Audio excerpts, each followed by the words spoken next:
Bonjour et bienvenue sur cette vidéo, je suis David d'Ordi-Répar. Dans les vidéos précédentes, on s'est intéressé à ce qu'était Linux, on en a parlé sur la première partie. On a vu également comment le télécharger, qu'il y avait plusieurs distributions possibles, et on a vu comment créer, pourquoi pas, un CD d'installation de Linux, en gravant cette image qu'on aurait pu télécharger, et également comment créer une clé USB bootable qui nous permette de tester Linux, pourquoi pas, de tester la distribution de notre choix, et pourquoi pas de l'installer. On en a parlé, mais on ne l'a pas fait. Dans cette vidéo, ce que je vous propose de faire, c'est réellement d'installer Linux. Alors d'installer une distribution de Linux, bien entendu, on ne va pas installer, il n'y a pas de version vraiment universelle. En tout cas, on va installer dans cette vidéo une distribution qui s'appelle Ubuntu. Alors effectivement, il y a quelques temps, j'avais déjà fait une vidéo qui expliquait comment installer Ubuntu sur une machine virtuelle. Mais dans la vidéo que j'avais fait précédemment, on partait du principe que la machine était complètement vierge. Donc on ne se préoccupait de rien. Et là, on va essayer de se mettre dans une condition un tout petit peu plus réaliste qui ressemble très certainement à ce que vous avez chez vous. C'est que probablement vous avez un Windows qui est installé sur votre ordinateur. Donc là, il va y avoir deux possibilités. Soit effectivement, on efface complètement Windows pour mettre uniquement Ubuntu. Alors là, ça sera Ubuntu dans cette vidéo, mais vous pourrez bien entendu choisir la distribution de votre choix. Donc soit on remplace complètement Windows par la distribution Linux de notre choix, soit on essaie de faire cohabiter les deux en conservant Windows et la distribution de Linux de notre choix, donc en l'occurrence ce sera Ubuntu. Et on aura le choix au démarrage de l'ordinateur de démarrer soit sur Windows, soit sur Ubuntu. C'est ce que je vous propose de voir dans cette vidéo. Donc sans plus attendre, on va passer devant l'écran. Donc nous voilà à présent devant l'ordinateur, et donc chez vous, bien entendu, vous avez votre propre Windows qui est installé. Donc le mien est un petit peu nu parce que je viens de l'installer, il n'y a pas grand chose dedans. Mais dans l'idée, alors ça on s'en fiche, dans l'idée en tout cas, c'est que vous avez votre Windows avec vos icônes, votre fond d'écran, vos programmes installés, l'ordinateur que vous utilisez. Donc bien entendu, il faut qu'il y ait quand même un petit peu de place sur le disque dur, que le disque dur ne soit pas plein, sinon ça risque de poser des problèmes. Mais l'idée c'est que vous avez votre Windows qui est installé, et on va maintenant essayer de mettre Ubuntu, alors Linux d'une façon générale, mais Ubuntu en particulier dans cette vidéo, côte à côte avec Windows. Donc la seule chose que vous avez à faire dans ces cas-là, c'est donc bien entendu d'avoir précédemment gravé sur un CD l'image de Ubuntu, ou alors d'avoir créé éventuellement une clé USB bootable qui contiendrait Ubuntu dessus. Donc en ce qui me concerne, je vais utiliser l'image disque du CD, donc comme si c'était un CD en fait, puisque c'est une machine virtuelle. Donc moi, de mon côté, je l'insère dans le lecteur et je ferme ce message. Donc chez vous, je vous invite également à mettre le CD dans le lecteur ou à brancher votre clé USB sur votre ordinateur. Assurez-vous également que vous avez configuré votre ordinateur pour démarrer à partir du CD ou démarrer à partir de la clé USB directement dans le BIOS. Donc une fois que tout ça est fait, on peut redémarrer l'ordinateur avec bien entendu la clé branchée ou le CD dans le lecteur, et on va voir ce qui se passe. Donc là, Windows s'arrête évidemment. Donc là, automatiquement, on part sur l'installation. On part sur le CD, en tout cas, qui se trouve dans le lecteur, ou la clé USB. Alors, Ubuntu se lance. D'ailleurs, l'écran que vous avez vu, c'est déjà le premier écran d'Ubuntu. On a bien le message qui nous dit que c'est Ubuntu. Alors, c'est la version 13.10. Il se trouve que la version 14.04 ne va pas tarder à sortir. Elle devrait sortir aujourd'hui, d'ailleurs. En principe, nous sommes le 17 avril 2014. Mais, alors je vous parle, elle n'est pas encore disponible. Alors, je me contenterai de cette version-là. Ça marchera bien entendu de la même façon avec les nouvelles versions. Et donc, nous voilà sur l'écran d'accueil de Ubuntu. Alors, de là, on va commencer par choisir le langage français, qui sera certainement plus facile. Et on a deux options. Soit essayer Ubuntu, soit installer Ubuntu. Alors, si on clique sur essayer, on se retrouve réellement dans un Ubuntu fonctionnel pour tester que tout fonctionne bien, que tout se passe bien, que le matériel est bien reconnu, qu'on a bien accès à Internet, par exemple, etc. Et pour jouer un petit peu avec. Ce qui nous intéresse dans notre cas précis, c'est de l'installer réellement. Donc on va cliquer sur le bouton Installer Ubuntu. Et on va se laisser guider. Donc on nous explique tout simplement qu'il faut au moins 5,9 gigaoctets d'espace disque sur le disque dur. Et il faut bien entendu être connecté à Internet. Donc ça, c'est un impératif. Donc chez moi, les deux sont cochés au vert, ça veut dire que tout fonctionne. Et donc on va pouvoir continuer. On a deux options qu'on peut cocher, qui sont de télécharger les mises à jour pendant l'installation, et également d'installer des logiciels tiers qui permettront notamment de lire des fichiers MP3. Donc je ne vais pas le faire de mon côté, mais je vous invite vivement à le faire, comme ça vous aurez accès à toutes les fonctionnalités tout de suite.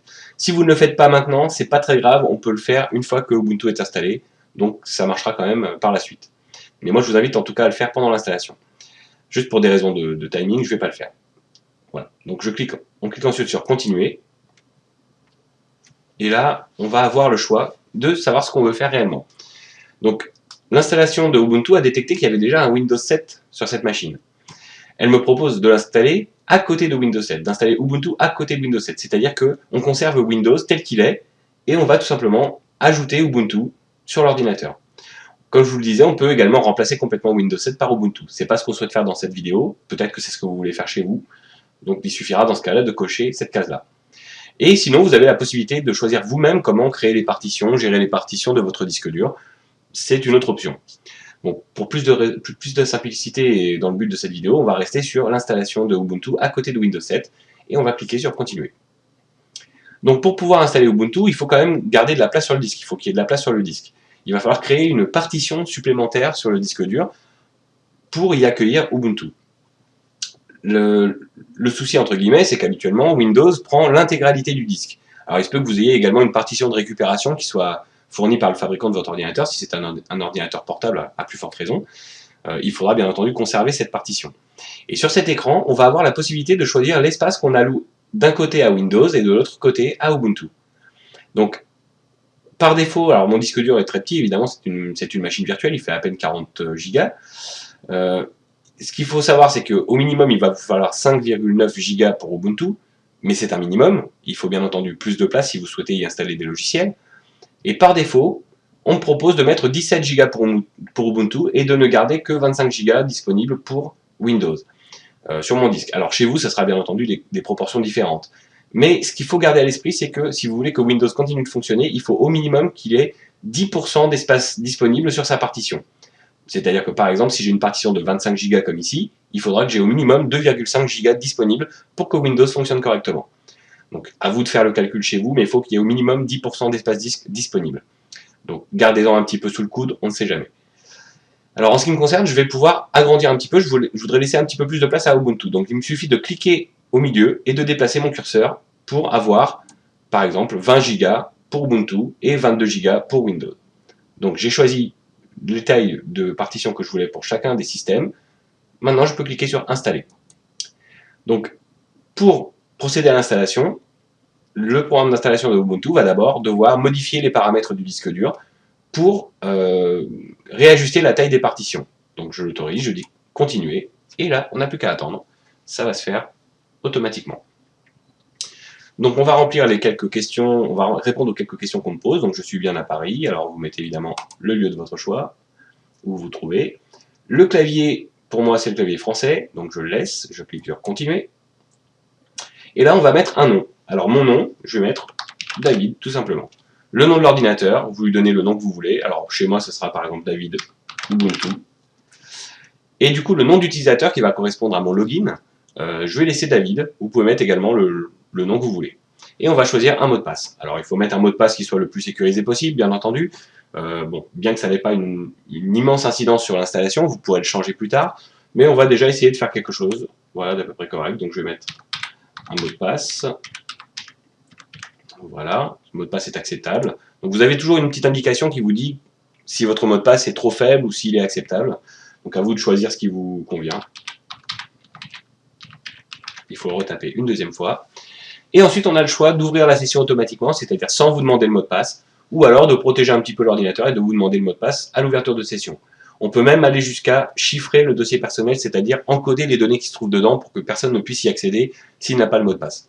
Donc là, je ne vais peut-être pas aller jusque-là dans cette vidéo, mais vous pouvez bien entendu choisir de faire ça. Sachez quand même que si vous faites ce chiffrage du dossier personnel, ça va dépendre de votre mot de passe, et si vous perdez votre mot de passe, vous serez bien embêté parce que vos données seront chiffrées avec le mot de passe que vous avez choisi à l'installation. Donc pour du dépannage derrière, ça peut être assez compliqué de rattraper les choses si vous avez chiffré votre dossier personnel et que vous oubliez votre mot de passe.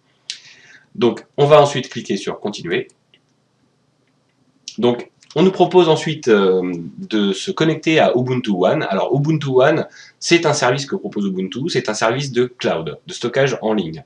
Un petit peu à l'image de ce qui se fait sur Dropbox, ou sur d'autres systèmes comme Ubique par exemple de OVH, ou SkyDrive ou Google Drive. En fait, c'est du stockage en ligne tout simplement pour vos dossiers personnels, pour vos documents personnels, vos photos, vos musiques, vos textes, etc. etc. Vous avez la possibilité alors de saisir votre adresse email ici, et de créer votre compte Ubuntu One dès maintenant. Ou alors si vous êtes déjà utilisateur d'Ubuntu One, vous pouvez tout simplement remettre votre adresse qui vous a permis de vous identifier et votre mot de passe. Vous n'êtes pas obligé de le faire, c'est une simple suggestion. Personnellement, je ne vais pas le faire tout de suite. Il sera toujours temps de le faire plus tard. Donc, pour l'instant, je vais me contenter de cliquer sur me connecter plus tard. Et à partir de là, l'installation de Ubuntu commence réellement. Et les fichiers sont en train d'être déployés sur le disque dur. Donc là, on va le laisser procéder. Donc vous avez toujours un petit écran ici qui vous indique quelles sont les nouvelles fonctionnalités et qui vous permet de savoir un petit peu ce qui se passe. Alors ça devrait défiler tout seul, mais en cliquant sur les petites flèches ici, vous pouvez commencer à regarder un petit peu ce qu'il y a. Par exemple, on vous explique que pour installer des logiciels, vous n'avez plus besoin d'aller sur Internet, télécharger des choses directement. Vous pouvez le faire directement à partir du centre de gestion des applications, donc de la Logitech Ubuntu. C'est beaucoup plus simple. Alors on verra dans une prochaine vidéo comment ça fonctionne.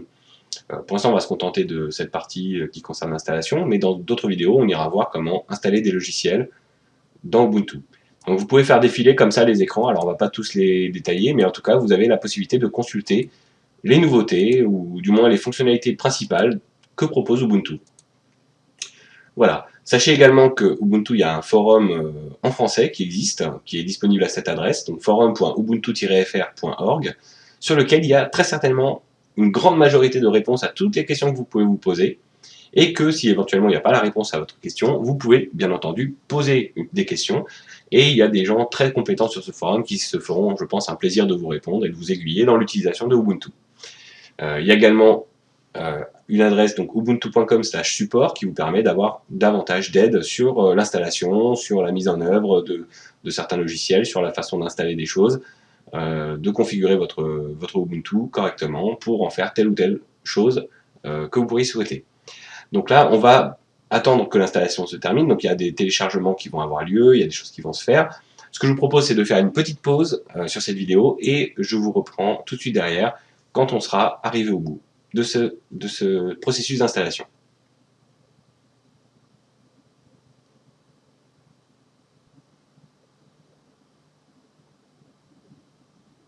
Voilà, c'est terminé.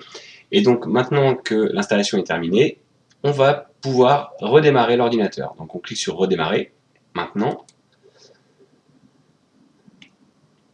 Voilà, magnifique écran, superbe. Donc là, on nous demande d'éjecter le disque qui se trouverait dans le lecteur et d'appuyer sur Entrée. Donc ce que je vais faire immédiatement, il a déjà été éjecté chez moi. Donc je vais simplement me contenter d'appuyer sur Entrée. Là, l'ordinateur redémarre. Et la première chose qu'on a sur cet écran, c'est un menu dans lequel on peut se déplacer avec les flèches du clavier, qui va nous permettre de choisir sur quoi on souhaite démarrer. Soit on démarre sur Ubuntu, soit on peut démarrer sur Windows 7. Alors là, on va commencer par démarrer sur Ubuntu. Donc je vais sur la ligne qui s'appelle Ubuntu, c'est la première de la liste, et j'appuie sur Entrée tout simplement. Donc Ubuntu démarre, et voilà, je suis sur l'écran qui me demande le mot de passe. Donc on va taper le mot de passe qu'on a choisi à l'installation.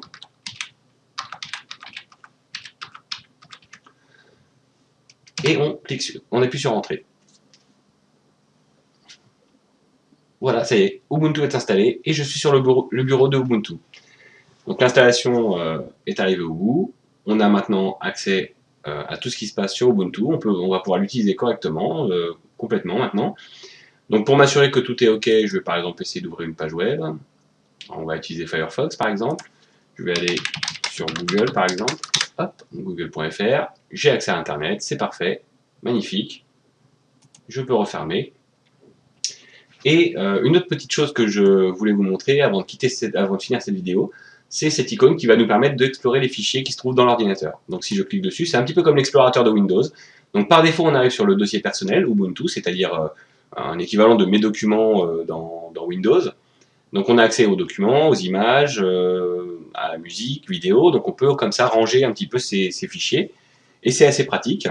Et ce qu'il faut savoir aussi, c'est que un peu plus bas dans cette liste, on a périphérique. Et dans périphérique, on voit réellement les disques durs, ou les partitions du moins, qui sont disponibles sur le disque dur. Et on a, par exemple, le volume qui reste de 23 Go, qui correspond à la partition Windows. Et si je clique dessus, en fait, j'accède directement à ma partition Windows.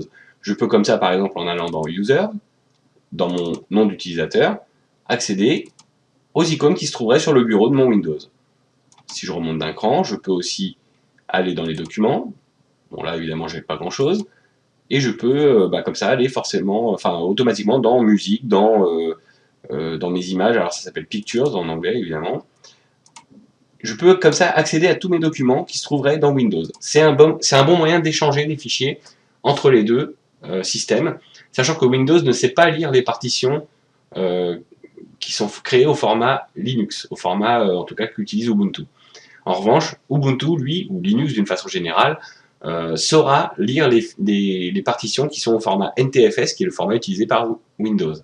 Donc vous pouvez comme ça échanger des choses. Donc si vous le faites, faites-le plutôt depuis Ubuntu, qui lui saura accéder à la partition de Windows. Donc voilà ce que je voulais vous montrer. Et donc on va simplement éteindre cette machine virtuelle. Donc on va pour ça cliquer en haut à droite sur la petite roue dentée, et on va choisir éteindre, puis éteindre. Et on se retrouve dans le monde réel pour une petite conclusion. Alors autant pour moi, on ne va pas se retrouver tout de suite dans le monde réel, je voudrais juste vous montrer une dernière petite chose.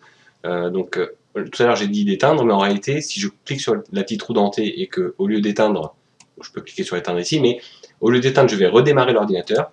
C'est simplement pour vous montrer que les deux systèmes cohabitent et qu'ils sont toujours présents. Donc bien entendu, on peut accéder aux fichiers Windows depuis Ubuntu, mais on peut toujours démarrer sur Windows. Donc là, j'étais dans Ubuntu, je redémarre l'ordinateur et je vais retomber sur le menu qui s'appelle Grub, qui est le menu de démarrage, et je vais simplement aller choisir Windows 7 dans le menu en me déplaçant avec les flèches, et j'appuie sur Entrée. Et là, vous pourrez voir effectivement que le démarrage de Windows se passe normalement, que l'ordinateur démarre, et je vais dans un instant me retrouver sur le bureau de Windows. Voilà. Voilà, c'était simplement pour vous montrer effectivement que rien n'a changé, j'ai toujours effectivement mon Windows présent dans mon ordinateur. La seule petite particularité, effectivement, c'est que la taille de la partition a changé. Et je ne vois pas du tout la partition Ubuntu, parce que, comme je vous l'ai dit, Windows ne le comprend pas et ne sait pas quoi en faire.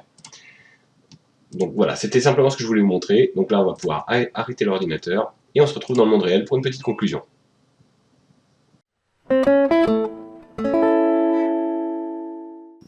Et bien voilà, comme vous avez pu le constater, c'est assez simple finalement d'installer Ubuntu, même quand Windows 7 est déjà présent par exemple dans l'ordinateur. Si c'est un Vista, ça marche également. Il suffit pour ça de démarrer sur le CD ou sur la clé USB bootable qui contient l'installation de Ubuntu, de choisir d'installer Ubuntu et de bien sélectionner l'option de mettre Ubuntu et Windows, peu importe la version, côte à côte.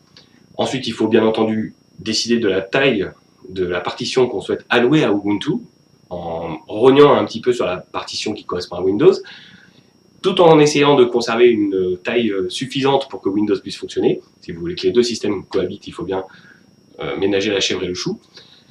Et à partir de là, finalement, c'est assez simple. On clique sur Continuer, on répond aux quelques questions, donc l'endroit où on se trouve, le type de clavier qu'on souhaite utiliser, le nom d'utilisateur et le mot de passe qu'on souhaite utiliser. Mais globalement, ça se fait assez facilement, c'est quasi automatique. Pensez bien néanmoins à cocher les cases qui permettent d'installer les mises à jour directement pendant l'installation, ça vous évitera d'avoir à le faire par la suite. Et cochez également l'option qui vous permet d'installer les logiciels propriétaires comme la lecture de fichiers MP3, parce que tout simplement, effectivement, à l'origine, la lecture de fichiers MP3 n'est pas quelque chose qui est inclus dans la plupart des distributions Linux, tout simplement parce que c'est quelque chose de propriétaire, ce n'est pas un logiciel libre. Le MP3 est soumis à une licence. Donc Ubuntu vous propose de le faire directement à l'installation. Si vous ne le faites pas, il est toujours possible de le faire plus tard. Également dans cette distribution Linux, donc Ubuntu que je vous ai présenté, il y a la possibilité de se connecter à Ubuntu One, qui est un système de stockage en ligne, de cloud d'une certaine façon. On ne l'a pas activé dans cette vidéo, je vous montrerai peut-être dans une autre vidéo comment le faire. C'est pas une obligation, ça peut être un plus, effectivement. À vous de voir si ça vous sert ou non. Donc tout simplement, c'est pas quelque chose de très compliqué. Et on verra dans les prochaines vidéos comment utiliser Ubuntu, tout simplement, quels sont les différents réglages qu'on peut y faire. Alors on peut faire énormément de choses, mais je dirais quels sont les réglages de base, entre guillemets, qui conviennent d'être appliqués pour pouvoir l'utiliser convenablement. En attendant, c'était David pour Ordi Répare. J'espère que cette vidéo vous a plu et j'espère vraiment vous revoir pour la prochaine.